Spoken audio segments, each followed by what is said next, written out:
Alors le troisième point. Le troisième point concerne en fait, ce que nous allons faire, un focus sur la séquence du temps, Covid-19, redémarrage général, levée du confinement. Alors d'un point de vue purement opérationnel, qu'est-ce que l'on peut faire? Je vais dessiner rapidement quelques pistes, comme base d'échange. On peut poser comme, postulat de départ le suivant: il faut s'attendre à des changements profonds dans les attentes des clients et du consommateur final. Cette crise va accélérer et renforcer les évolutions sociétales qui étaient latentes ou en cours. Comment gérer la reprise d'activité au mieux en 6 points? Donc concernant les équipes, la gestion du cash, l'adaptabilité, la reprise de l'activité, les clients et enfin la communication. Concernant les équipes, avant tout, pour les équipes, la communication individuelle aux collaborateurs est essentielle. Certains proposent par exemple de créer, une capsule afin de libérer la parole pour ce qui inquiète, les collaborateurs. La réponse apporte de la sérénité et rassure. Il est essentiel de débriefer de la période de confinement. Le bénéfice, de cette écoute est un sentiment que l'on prend soin d'eux en fait, hein, et dans un deuxième temps, leur rappeler les règles de sécurité qui auront été arrêtées conjointement. Si le focus prioritaire est mis exclusivement sur la sécurité, le risque c'est que le collaborateur peut avoir le sentiment que le focus est porté sur la gestion du risque du dirigeant et de l'entreprise, mais pas sur sa personne. En fait, 44 des gens sont traumatisés à l'idée de reprendre le travail. Dans ce contexte, la solution de sécurité mise en place doit être co-construite. Les collaborateurs doivent se sentir en contrôle et en capacité de décider. Donc, 5 points en ce qui concerne l'équipe. La sécurité, remotiver l'équipe, valider la nouvelle organisation, redéfinir les nouvelles règles et avoir une attention particulière sur le bien-être en général. Le deuxième point sur la gestion du cash.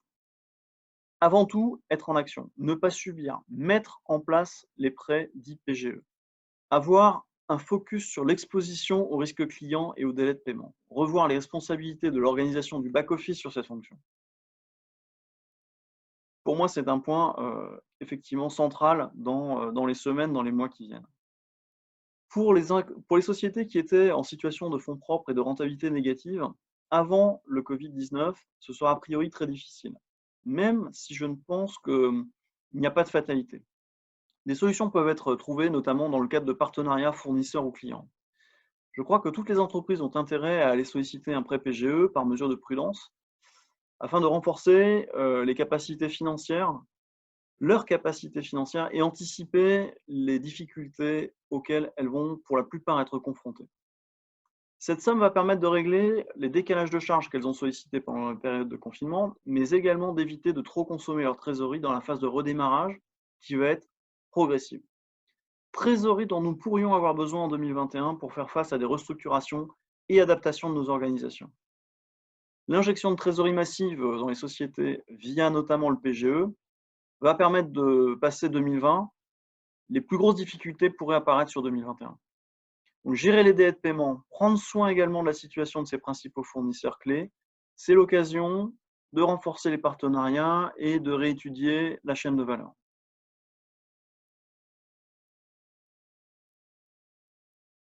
Le troisième point, l'adaptabilité, mettre toutes les équipes en tension sur un objectif de proactivité et d'anticipation. Il faut revoir et simplifier les cycles de décision, remettre le client au centre de nos préoccupations, responsabiliser les collaborateurs, notamment tous ceux qui sont en contact avec les clients et prospects, afin d'identifier les besoins et les nouvelles attentes des clients. Instaurer un mode de fonctionnement 20-80 où il faut déléguer et automatiser les prises de décision pour gagner en agilité dans 80% des cas. Et gérer l'exception en l'humanisant, prendre le réflexe de remonter l'information, questionner et valider la prise de décision. Procéder par essai-erreur, c'est-à-dire aussi accepter l'erreur, mais dans une démarche de performance telle que nous l'avait présenté Patrick Dutertre, avec une erreur qui est à mettre en rapport avec un niveau d'expérience. Rester exigeant afin que chacun délivre le meilleur et reste mobilisé. Enfin, mettre en place quelques indicateurs propres au business pour permettre de mesurer si les décisions prises au quotidien vont dans le bon sens. Ce suivi doit pouvoir être mis à jour quotidiennement ou à la semaine. Le quatrième point sur la reprise. La reprise, elle, relève de la remise en route de vos business. elle est spécifique à chacun et nécessite un focus sur tous les sujets liés à la production, donc approvisionnement, l'outil de production, la disponibilité des équipes, le financement, l'alignement avec les clients. Donc, je ne vais pas m'étendre sur ce sujet-là, mais plus spécifiquement sur les clients. Donc, c'est le 5e point, et l'alignement avec les clients. Il est essentiel de revalider leurs priorités, offrir ce qu'ils demandent, anticiper leurs problématiques, être en recherche de solutions. Là aussi, renforcer les partenariats. Le focus sur les clients avec le traditionnel délai de paiement et la gestion du risque client est un prérequis. Mais un point aujourd'hui me semble primordial, c'est celui de l'information dont on dispose sur le niveau d'activité et les perspectives des clients de nos clients.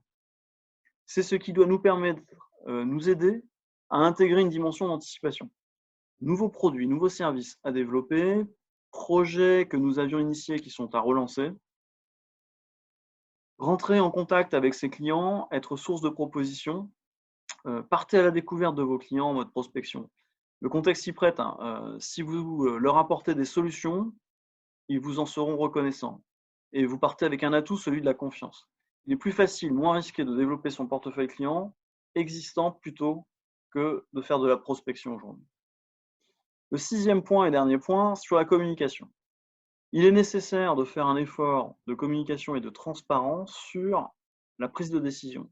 Expliquer ses choix, les arbitrages que l'on fait aux équipes, aux clients, aux fournisseurs, aux partenaires, à la banque, aux associés, aux investisseurs, mais également aux proches.